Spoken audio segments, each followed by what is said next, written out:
Hey, welcome everyone. This is USAngling Live. My name is Myron Gilbert. I'm on the board of directors for USAngling. And in this series, I'll be bringing you a little glimpse of US angling across the United States of America and all of our different competitors and all of our different disciplines. You'll get to meet a bunch of anglers and participate in and learn a little bit about what US angling is. And I'd like to take care of just a little bit of housekeeping here to start off before we get to with our first guest in episode number 1. And I want to say that USAngling is a nonprofit 501c3, and we're proud to be America's home for World Championship Angling. We're the sole U.S. representative to the World Sport Fishing Governing Body, SIPS. They're the International Sports Fishing Confederation. And SIPS is made up of 115 member nations, 50 million competitors, men, women, and youth in some divisions, 3 divisions, freshwater, fly, and saltwater. And within those, there's bass, big game, carp, fly, ice, kayak, match, and predator. And a couple of other small housekeeping notes to keep track of in 2020 or 2022 here in September. We've got our Kayak US Open in Centerville Lake in Cookeville, Tennessee.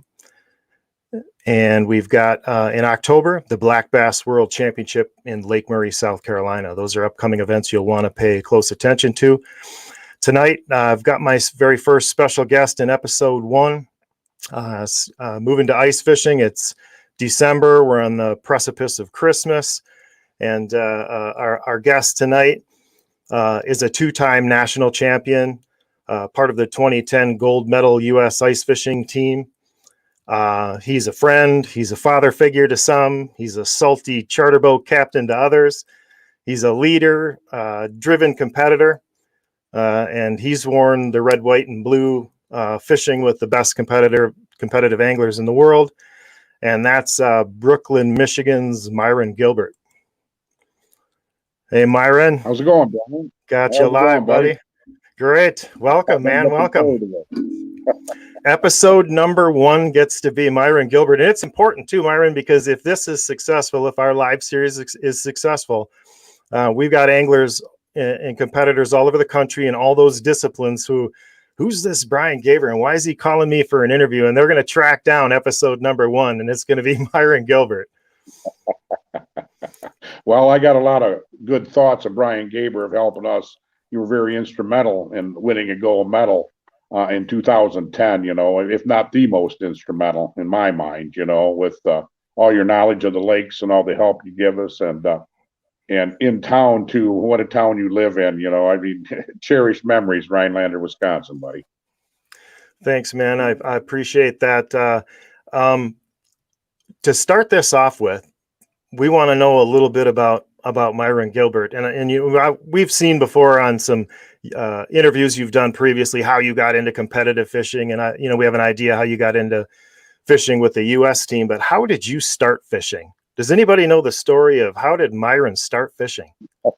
Well, I started out as a young man. I was raised on a farm, and a lot of hard work and everything. And my parents had an old couple that didn't have no children, lived on the lake. And I started spending the night over their place. And it's on a lake called Evans Lake, pretty close to where I live to now. I can't drive by it without thinking of that, I haven't fished it in quite a few years, but that's where I got my start, fishing on the docks for crappies and bluegills, a lot of crappies in the spring. And then we started fishing farm ponds and stuff when we moved to another town. And then we had a little lake called Fry Lake. And we used to have to walk like a mile and a half through the fields to get there and catch grasshoppers and big worms. If it was too dry, you had to catch grasshoppers because you couldn't get bait. But that's how I got my start fishing.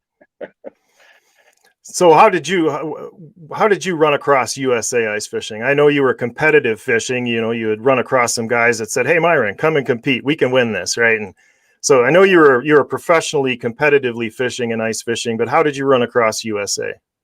Well, I've been a charter boat for a long time, and a friend of mine, Joe Pekulski, he got selected to for the first one. They went to Poland, and really intrigued me. You know what I mean? And I, watched closely, and that was my first introduction to it. I didn't really realize there was world ice fishing because we'd done plenty of tournaments in the United States, and been on the the NAIFC and the what is it, the clam one that they ran, circuit, fished in many tournaments, and then all of a sudden get exposed to this world deal.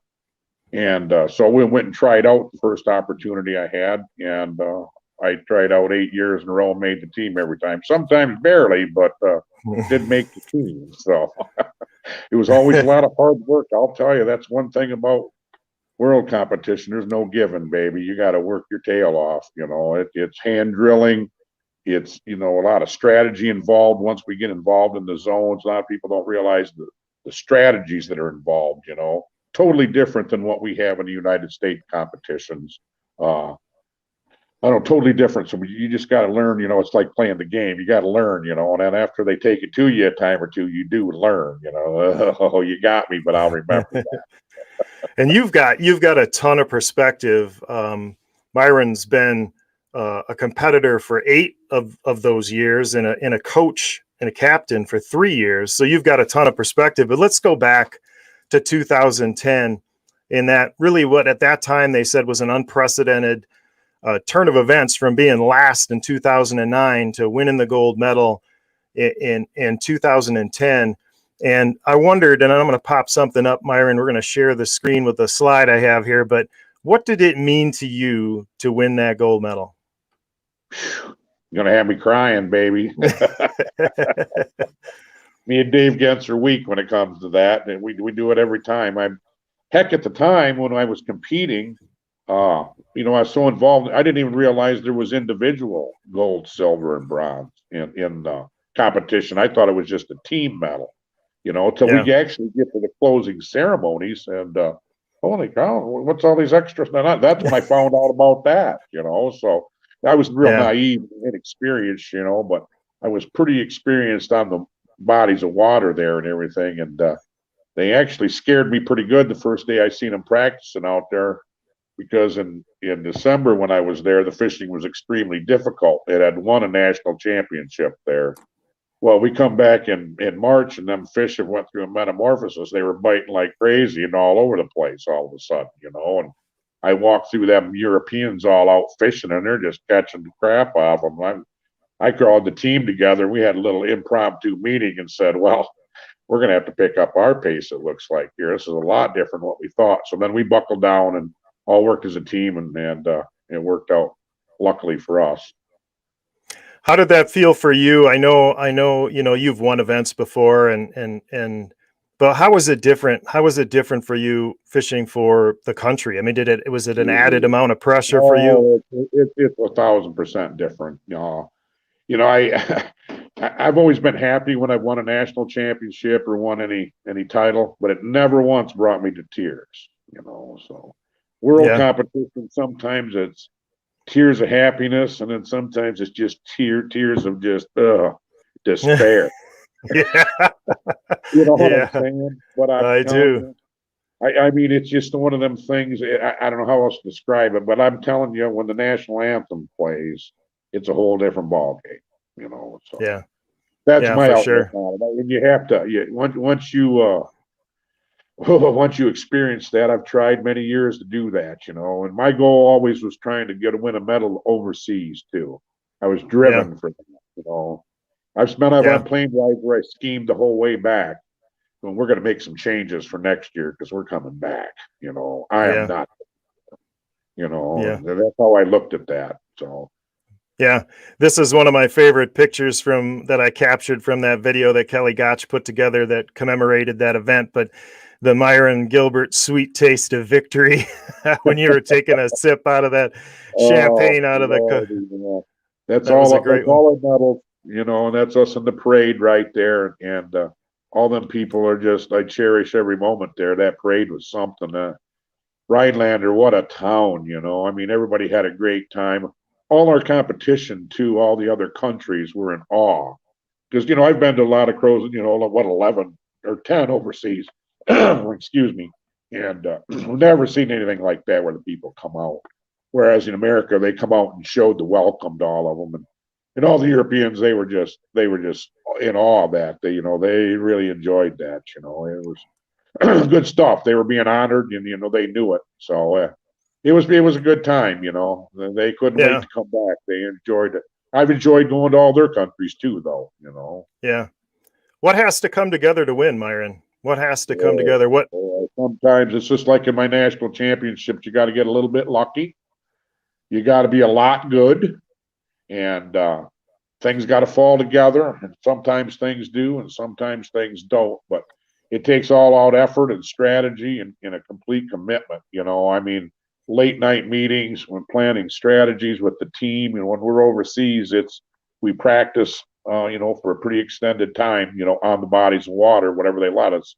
And then in the evenings, we sit around, have strategy sessions where everybody we do go on scouting missions, of course, around all the zones, and then we put together all our information on a big board, and we all discuss strategies and what kind of fish and where we caught them at, depths, anything that can be pertinent, we are doing, you know, and then running it just like a business, very organized and taking care of business. And it has to be done that way, period. All the countries, or even more so than us, some of them, you know, I mean, but you got to be driven on that in order to succeed at that. All that Yeah. preparation, I don't know, it takes the preparation, is what it takes. And then it's totally different overseas.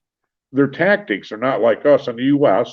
We go out, we drill a hole in the ice, throw our lures down, and we fish or something. In Europe, they belly laugh us right off the ice if you do it that way. In Europe, you go drill you a hole and you throw some kind of concoction down it, some chum or I don't know, or they've got everything in the sun they put down there, you know, and they bait them in like we bait deer in some states, you know, but they bait fish, and you make a little fun of it till they lay a licking on you so bad that you have to. Well, maybe there is something to that, you know, but their types of fish are very they really come to that, you know, and they's got their baiting techniques down, and some of the fish are very spooky, like the bream. You know, you got to bait and chum you up a spot, and it might be an hour and a half before they even start getting over there. So the Europeans Yeah. know that. These are unfamiliar fish for us. Their perch are the same, and the roaches are like our golden shiners, and they're real similar. You know, they're like smelt type of thing, catching them. So that's real familiar. And the perch, you know, of course, we got a lot of perch in the United States, so we're very good at catching them. But all of a sudden, you get to these bream, and these things are like they're very challenging, I tell you. But we've been starting to catch on to them a little bit. You know, we're starting to catch on to that. Kazakhstan was a real good trainer for us because we got a pretty big one there, and Yeah. they're pretty challenging. But we started getting the hang of them babies, you know. So Yeah. On my list here, I'm seeing you've been to Ukraine twice, maybe Latvia, Kazakhstan, Belarus, Finland, and Bulgaria is where I've got you tracked down to. Did I miss any? yeah, nope, that should be it. Yeah, because we Of did those, Kazakhstan twice and Ukraine twice. yeah, Different of parts all of the those country. countries, of all those countries and lakes, which one was the best fishing Kazakhstan, when you got biggest into fish, those big bream? big bream, and they had Xanders there. They had a lot of pretty big fish, a lot more like you. In fact, it was 22 pounds to win in some Wow. of the zones on, you know, that's in 3 hours, 22 Yeah, pounds. right. And that's on them little palm rods now, Brian. This ain't on like some big, you know, lay the wood to them with our stuff, you know. Right. You know, so that's a pretty good catch rate, you know, pretty good size. They were having to, some people, you know, carry pouches on them and stuff. They would have to, I mean, your bucket get full. They'd have to come and empty it and do a halfway through weigh in, you know, if you're really whamming them. So, of course, that's Yeah. pretty intimidating to your competitors. Yeah. When the officials got to come over and take your fish because you got so many, you know, of course, that breaks the spirit of the guy over there 30 feet that isn't catching them that good, you know. So it's, Yeah. yeah. So which one of those countries was the toughest fishing? You have a memory of one that was just Oh, brutal? boy. No, Ukraine was, they always put it on. Latvia put us on good fishing. Finland. Finland was the toughest fishing. There was areas where you, in some zones, you just smoked them. And then there was zones Yeah. like we got skunked. I know. And that was the only place I ever got skunked in international comp. Me and Anthony Rodriguez, and we still to this day shed tears when we talk about it. Like I told Yeah. you, we shed tears with Dave Genson happiness. Anthony Rodriguez and I shed tears of this. Oh, that was the most awful thing that ever happened in our lives in world competition is to get skunked. We did everything we Yeah. could. I mean, we drilled and drilled and drilled fish. Wasn't a lot of fish caught, but Yeah. when you get skunked representing your company, let me tell you, that's a pretty hard pill to swallow. Yeah. So that did Yeah. happen to me, but it was awesome. Yeah. Yeah. And talking, talk about like Anthony, he's a tough angler too, and Oh my goodness, one of the best. committed. Talk about a guy that gets over adversity, fighting through adversity. He's one of them. Oh boy. Just a bunch of great guys that have represented us. What's it like to see all those different countries? For Myron Gilbert from Brooklyn, Michigan, to be so world traveled. Did you ever think that would be the case? Oh my goodness. Not raised in the little town of Onstead where I was raised. Raised on a farm, fishing ponds, and then I started fishing the Great Lakes, and then charter boat captain. I've been 134 years now, and make a lot of my living fishing, and then I thought my fame would come off my big boat, running salmon charters on the Great Lakes or Lake Erie and stuff, the notoriety. And my vehicle for all that notoriety was I picked up a little ice fishing thing, went to a tournament. Holy cow, the first time I entered one, we get like second, win $5,000. Well, heck, that was pretty good, easy, It seems like I'm pretty good at it. Yeah. So then we started traveling around to Wisconsin and Minnesota and figured out, holy cow, our strategies of fishing are dominant over there because a lot of Wisconsin and Minnesota at the time in competition, they in fish houses, and because of the super cold climates, people sat inside keeping warm all the time. Well, our style of fishing was more like Great Lakes fishing. You come out of the gates drilling holes and covering a lot of ground and finding out a lot of things and figuring it out. And the more water you cover, the more fish you catch. And so we applied Great Lakes tactics to ice fishing, and then I come up with the ice hopper bucket, where we started carrying the graph and a bucket and a fishing pole, and you put everything in one thing as you was fishing. All you needed was your auger and that bucket, and that really took over, in competition fishing, and it was pretty exciting times. I had a pretty good 4 years there for a while. Holy cow! Yeah, quite the run. Do you have a favorite memory from any of the countries? Do you have anything that stands out? Anything, Boy, I tell you, there's been a lot of real good ones. I'll tell you what, and what was always inspiring, maybe what I picked up is not so much as one favorite one was that in all the countries they give you the best they had, and they showed you their best side. A lot of countries, they're pretty poor when we get over there. Like you're in the Ukraine, on average month's wage over there for working people is $50, American. And like a college educated person is $100 a month, American. So when they're giving you a lot of this stuff, you got to understand they're giving, it's not as easy for them as us, and it's pretty inspirational. And they love their families, just love as much as we want ours. They want to leave their kids better off than we are. I see it like with your family, coaching up the boys and swimming and stuff. Man, what an inspiration that is watching that. I keep an eye on that pretty close, right?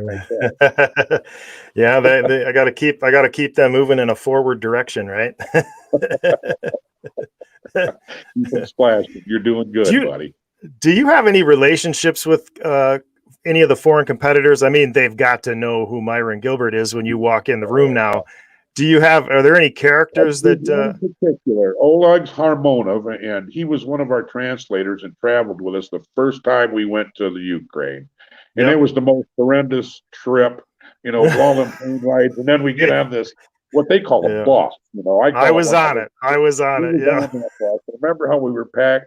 I mean, the whole bus rode, there was no shocks left or springs. It was against the frame because we had so much gear from people.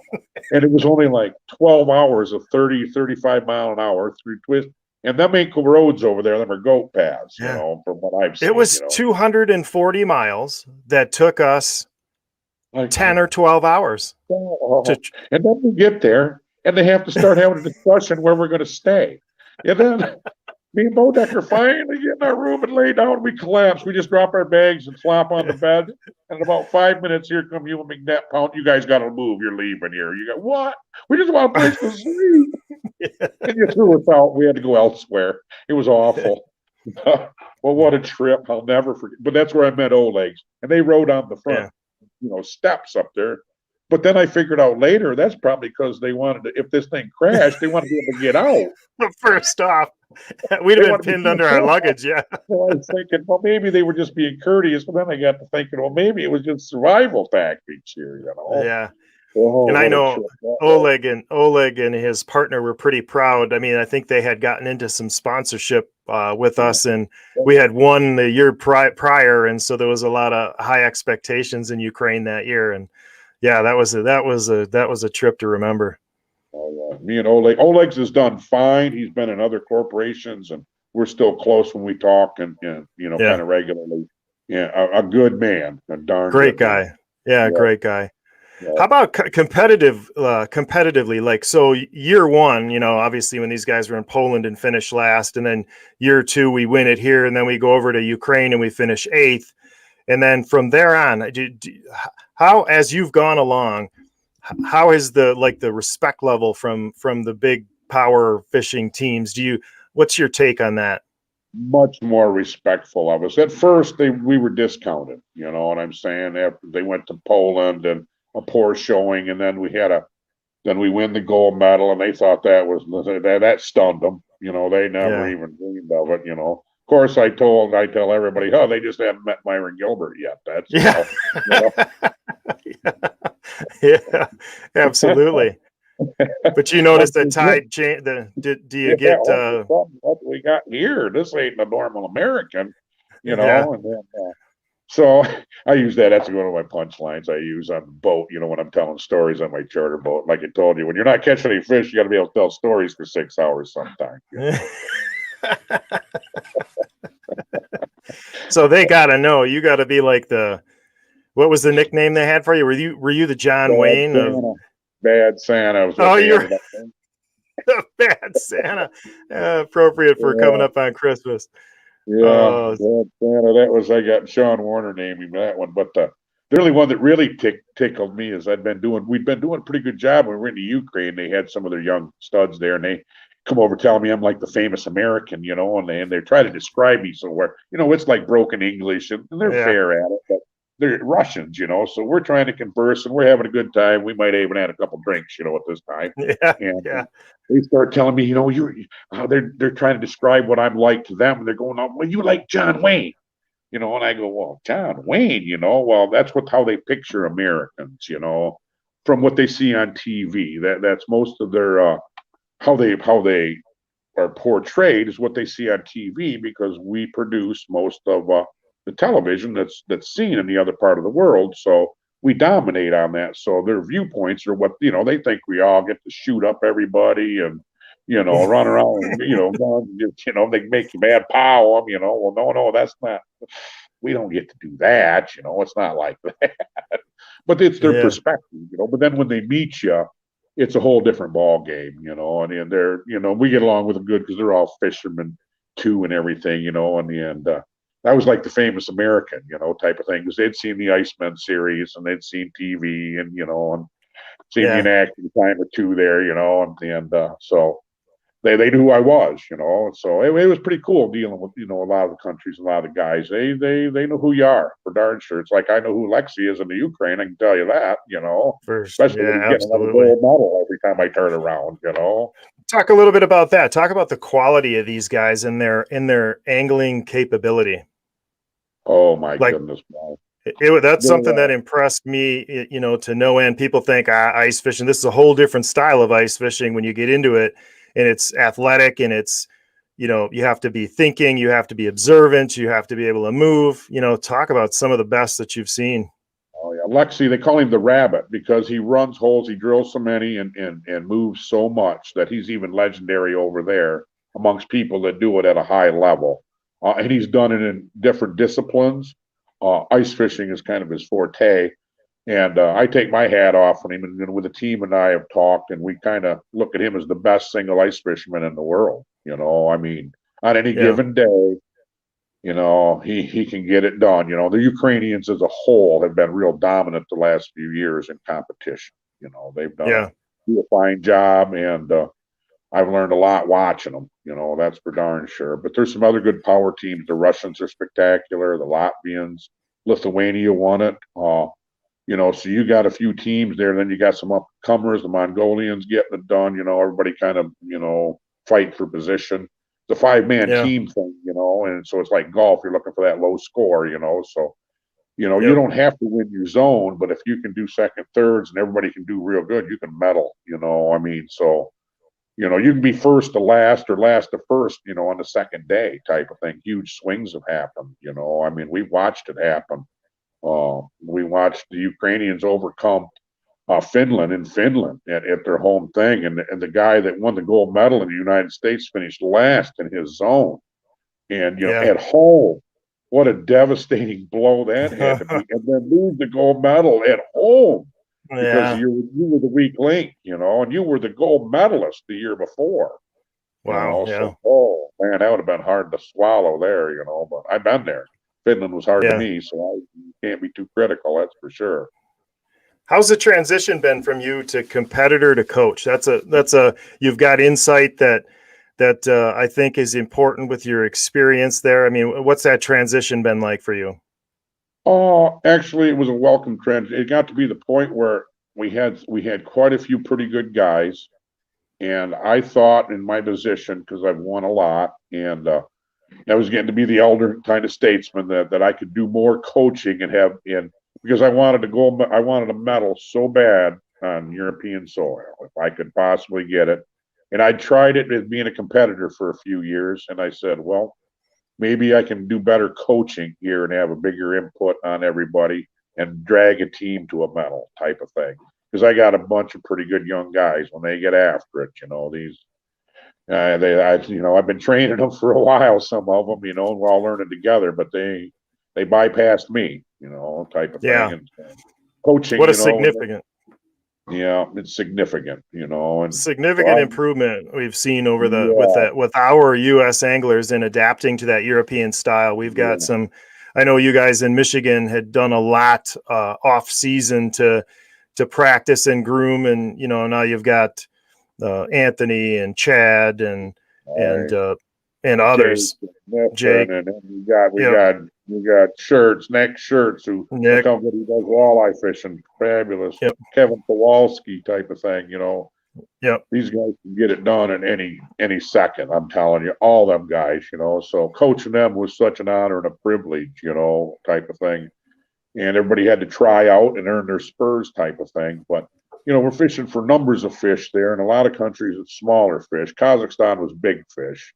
But in a lot of the countries, we end up on small fish because that's their strength is catching many fish in smaller. You know that's their strengths. A lot of the countries are so they try and when you're the host country, they try and put you on the train where they have an advantage if possible. You know it's called home field advantage. You know it's like oh yeah, Green Bay. You know I mean yeah, we got an advantage there. We know how to use yeah. that. They do the We same. know all about that. I've got the background image up there. I don't know if you can see that, Myron, but that's a zone plan, I believe, for Wausau.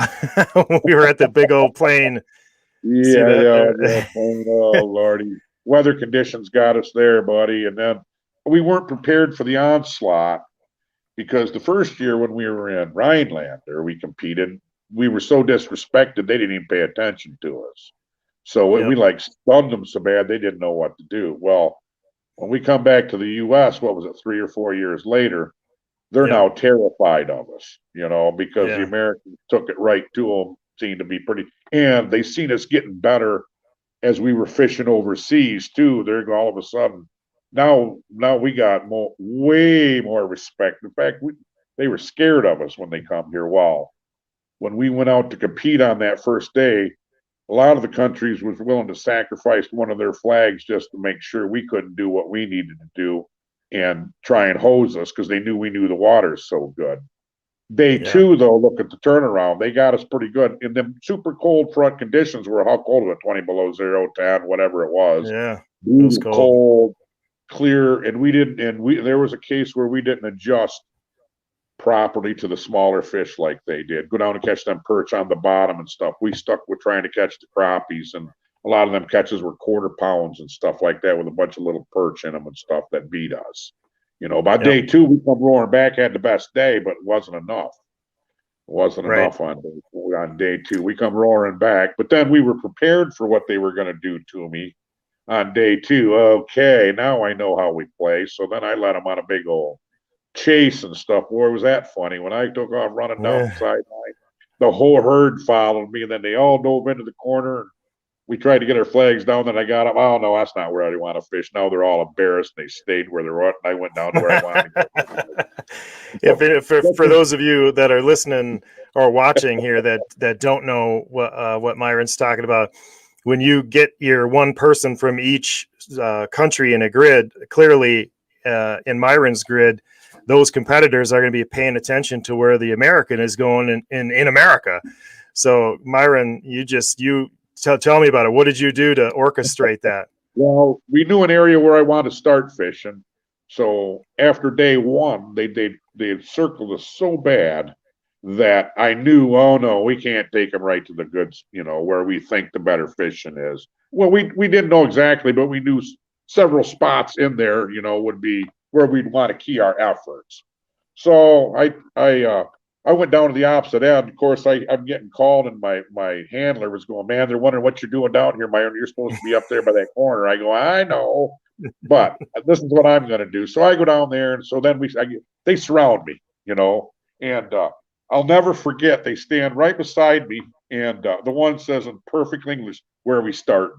That's what he did, standing 4 foot from me. Where are we starting? He's got his flag in his hand. We're ready to dive into zone. So I'm going, oh, well, we're going to see about that, aren't we? So then the zone is probably, 100 yards long, probably, I would say. I don't know what the 240 foot long, whatever it is. So I get all comfortable, and I'm standing there because we got a 5-minute, they shoot the gun off, and it's 5 minutes till you enter the zone. So we got a little time to kill there while we're waiting. Well, I wait till we got like 1 minute to go, and all of a sudden I just pick my bucket and my auger up, and I start nonchalantly walking down the side away from them. They're not really watching me too close, as I've been shuffling around there. Well, all of a sudden I get about 10, 15, 20 yards from them. They start noticing me taking off, and as soon as they notice, they go to scramble. I take off running, and then, it caused a huge melee. Everybody on that side of the zone chased me all the way to the corner. And there's one poor little Russian guy standing down there by himself thinking he's got a mate. He's going to get the corner, no problem. There ain't nobody here. 30 seconds later, I brought the whole herd with me. Like 8 guys. And when I go diving into the corner like I really wanted to fish there, of course, everybody dives in trying to get their flags down, Then I pick mine up and I walk nonchalantly on out toward where I really wanted to fish anyway. And said, well, maybe I'm going to start here, Then I'd pick it up again. No, maybe over here now. And now they're all embarrassed. They wouldn't even look at me. They all stayed where I got them pinned. And then I got to move around where I wanted. They were so embarrassed, after I pulled that on them. So I shook them off me, by doing that. That was pretty fun. Yeah, that is hilarious. And we when we were strategizing early, and that's something that comes with experience, right? I remember in the first year, we were like, you start here, and if he starts here, you flip a coin or you're not leaving. You know what I mean? If you guys put that flag down at the same time. But then we got a little more nuanced about it. And you've got some there. You've got some flags. For those that don't know, you've got 2 flags per competitor, right, Myron? And what you got to throw down. This is each country is a little different.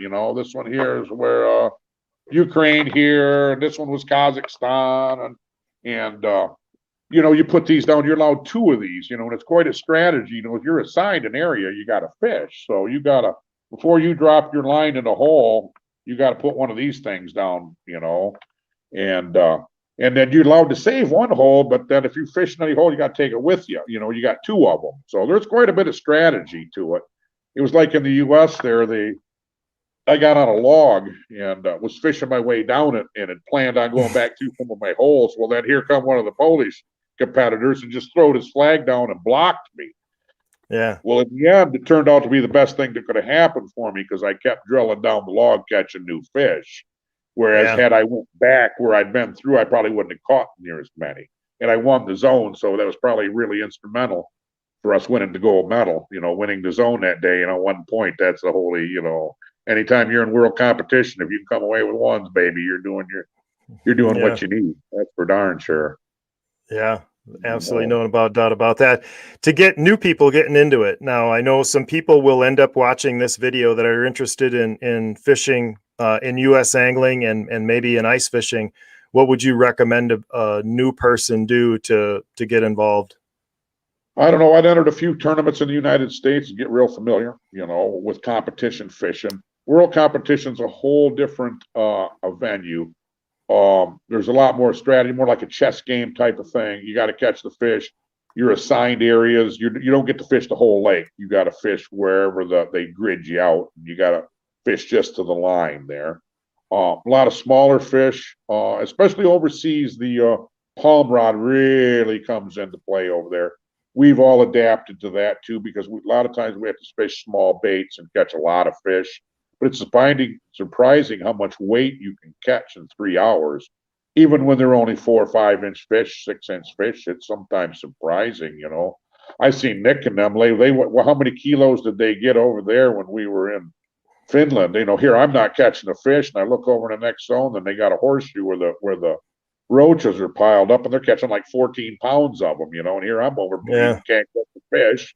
And in certain spots on the drop off, they're just lacing them, Yeah. So it's amazing how much weight you can catch when you're really on them, even with that small. And them guys really, they're speed fishermen, par excellence. They got a lot of good tactics. Their hole in the head jigs are something to behold. Their tackle and stuff. They're very, very scientific about all that. They match the jigs to the line to the pole. I mean, they're. I've learned a lot watching them in action, and duplicating what they do has really helped us a bunch. So if you're a U.S. Angler and you're looking to get into it, look at some local competitions. Certainly reach out to us. You can certainly could contact us at the USAngling, our USAngling YouTube, for instance. You could reach out to us there. You could go to usangling.org. One way that folks can help USAngling, and one of the reasons I got into this, Myron, and had you on episode number 1 was to try to get some traffic and some understanding about what's going on. And even if people couldn't support USAngling with money, they certainly could with viewership. And if you could go to USAngling, our YouTube page, and subscribe and interact and go into the comments and write down what state you're from, or say USA, or interact with our social media, that will help us. That will translate for us. So anybody that's going to check this out, please like and subscribe and comment and interact with this stuff, because it will help. It will help us. It'll provide a stream for us so we can support anglers, because we've been fortunate to have great anglers like Myron Gilbert and Mike Bodecker and Nick Schertz and Chad Schaub and Anthony Rodriguez, and the list goes on for USA Ice, that have been able to make the trip, right? And they've raised funds and money to support their efforts. And anybody in any U.S. angling discipline will be talking about the same sort of support that's necessary to make this thing go on. And one thing you could do if you don't have a dime is you can like, subscribe, and share the heck out of this. Watch the videos, watch these interviews, get to know some of these great anglers. That will help us tremendously. I got to thank you, Myron. You're episode number 1. I appreciate you. I love you like a brother. We share, go back to that image again, man. That was one of the one thing that'll stick with me probably forever as I look back on fishing, was this group of guys standing around holding on to that gold medal, watching Bodecker hold up the championship trophy as the national anthem played, is a fishing memory of a lifetime for sure. And you're a huge part of that. You're a huge part of the history of fishing in Rhinelander, and certainly for U.S. Ice Team. You're one of the OGs, man. Well, it was an honor to compete for my country. I tell you, it's like I said, I never cried in national competitions, but world competition is like every time, it was either from happiness or sadness, one or the other, but it instilled really strong feelings. I'm telling you, when the national anthem play, and you see that in all your competitors too, I mean, it's something, I see all over the world, the fishermen are so much alike, and it's countries that, or the governments that cause the problem, because all the fishermen, it's holy mackerel, they all get along good, and they got something in common, and they want to raise their families just like we do, and leave them better than what we had it. But yeah, it's been an honor, been quite an honor. Very good. Thanks, Myron. I'm gonna talk to you later. We'll catch up with you again, and we appreciate you being on our first USAngling Live. Well, I appreciate it too, Brian. Hope everything goes well, buddy. Thanks, man. Like I said before, one thing you can do to help USAngling, to help our up and coming anglers for every discipline, any discipline, is go to that YouTube page for USAngling. I'm scrolling it across the bottom. Please subscribe, like, comment to the videos you see out there. I'll be loading this video up on that site. The stream's playing live on mine, and I'll be loading that up tonight to the USAngling site. Direct people there, share it. That will definitely help us out as we continue to bring you more disciplines, introduce you to more world championship anglers. We've got a surprising host and an amazing amount of diversity going on with USAngling, and I'm glad to bring just a small part of the tremendous amount of work that the rest of the board of directors have been doing to grow USAngling, and we appreciate appreciate you guys supporting us.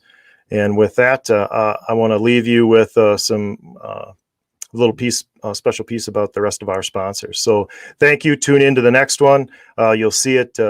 We've got another world champion coming your way, and look forward to talking to you next time.